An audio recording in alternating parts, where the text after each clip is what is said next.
खुलुमबाय लोगोफोर, गोजोन फुंबिलि बयनिसिमबो।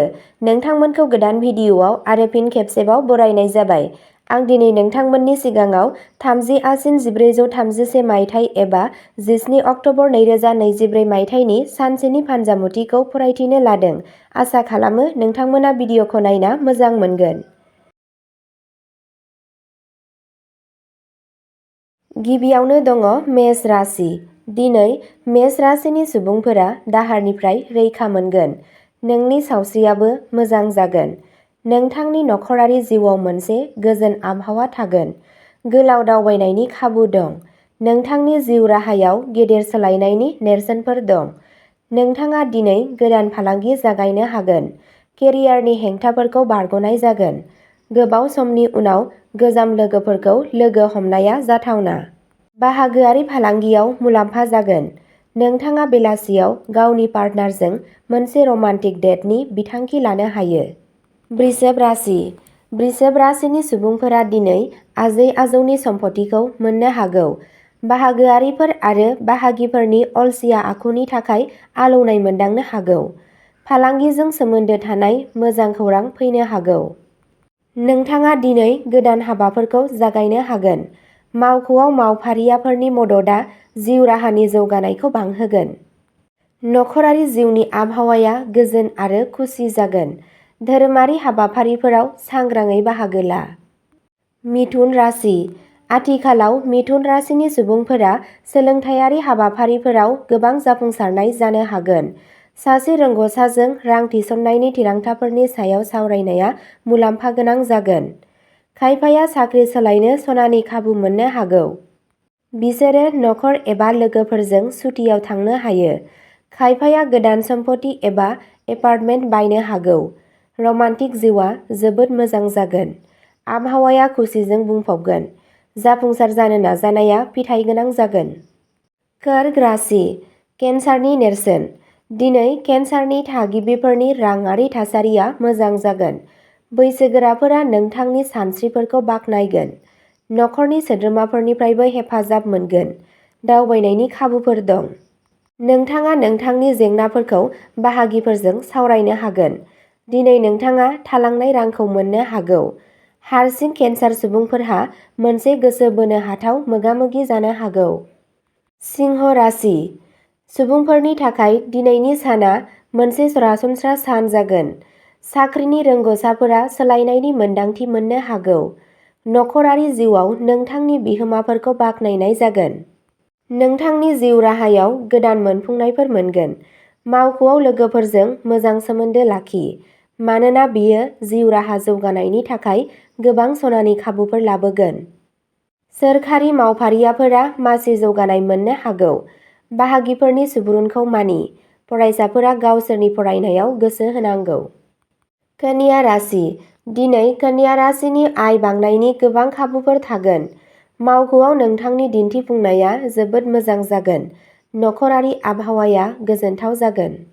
गोदान सम्पथि एबा न' बायनाया जाथावना। फालांगियारि गोसारनाया जाथावना।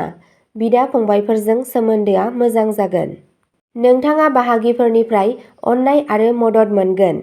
राङारि थासारियाव जौगानाय फैगोन। आयनि गोदान फुंखाफोर नुजाथिगोन। फोथायथिया बांगोन। गावनि बिमा-बिफानि सावस्रिखौ जोथोन ला। तुला राशि। दिनै तुला राशिनि थागिबिफोरा राङारि आयदाफोराव गोनांथार थिरांथाफोर लागोन। समाजारि थासारिया बांगोन। बिदा-फंबायफोरनिफ्राय मदद मोनगोन। गावनि फिटनेसनि सायाव गोसो हो। नोंथांनि गोसोआ सिरि आरो गोजोन थागोन। बादायलु आबहावायाव नोंथाङा नोंथांनि रोंग'थिखौ दिन्थिनो खाबु मोनगोन। फालांगियाव मुलाम्फा जागोन। नोंथाङा गोबाव समनि उनाव गोजाम लोगोफोरजों लोगो मोनफिनगोन। हरखाबै दावबायनायनि मोनसे खाबु थानो हागौ। फालांगि फेहेरनाया सासे खाथि लोगोनि हेफाजाबाव जागोन। नखरारि जिउआ खुसि जागोन। वृश्चिक राशि। सुबुंफोरनि गासैबो सिमांफोरा जाफुंसारगोन। बिसोर दाहारनिफ्राय उदां जागोन। समाजाव मान होनाय आरो मान होनाया बांगोन। सोलोंथायारि हाबाफोराव गोबां जाफुंसारनायफोर थागोन।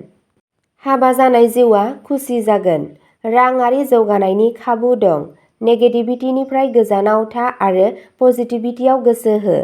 गावनि सावस्रिखौ जोथोन ला आरो मोनसे सावस्रिनां जिउ राहा नाजाव। हरखाब बांनाय खरसाया गोसोआरि नारसिनथायनि जाहोन जानो हागौ।